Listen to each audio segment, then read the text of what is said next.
ગાંધીનગરમાં વ્યાયામ શિક્ષકોનું આંદોલન હજુ પણ યથાવત છે। શિક્ષકો હનુમાન ચાલીસા કરી વિરોધ નોંધાવ્યો। સત્યાગ્રહ છાવણીથી શિક્ષકોની પોલીસે અટકાયત કરી છે। 27 દિવસથી વ્યાયામ શિક્ષકો પોતાની માંગને લઈને આંદોલન કરી રહ્યા છે। તેમની માંગ છે કે કાયમી ભરતી કરવામાં આવે।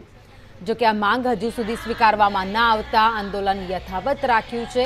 વ્યાયામ શિક્ષકો જે આંદોલન પર ઉતર્યા હતા તેમની અટકાયત કરવામાં આવી હતી। જો કે આજે હનુમાન ચાલીસા છે ત્યારે અટકાયત કરવામાં આવી। તેમને બસમાં બેસાડવામાં આવ્યા ત્યારે તેઓએ હનુમાન ચાલીસા કરી હતી।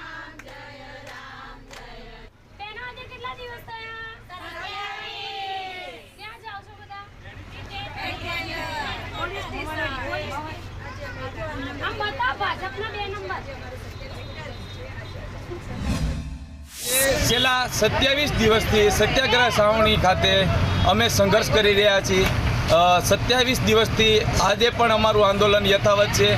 અમારી જ્યાં સુધી માંગણી સ્વીકારવામાં નહીં આવે ત્યાં સુધી અમારું આંદોલન યથાવત જ રહે। અને આજે હનુમાન જયંતિ નિમિત્તે અલગ રીતે અમે વિરોધ પ્રદર્શન કરવાના છીએ રામધૂન ગાઈને। તો અમે બધા જ મિત્રો સાથે આજે રામધૂન ગાવાના છીએ અને હનુમાનજીને પ્રાર્થના કરવાની છે કે આ સરકાર ક્યાંક ને ક્યાંક અમારી માંગણી સ્વીકારે।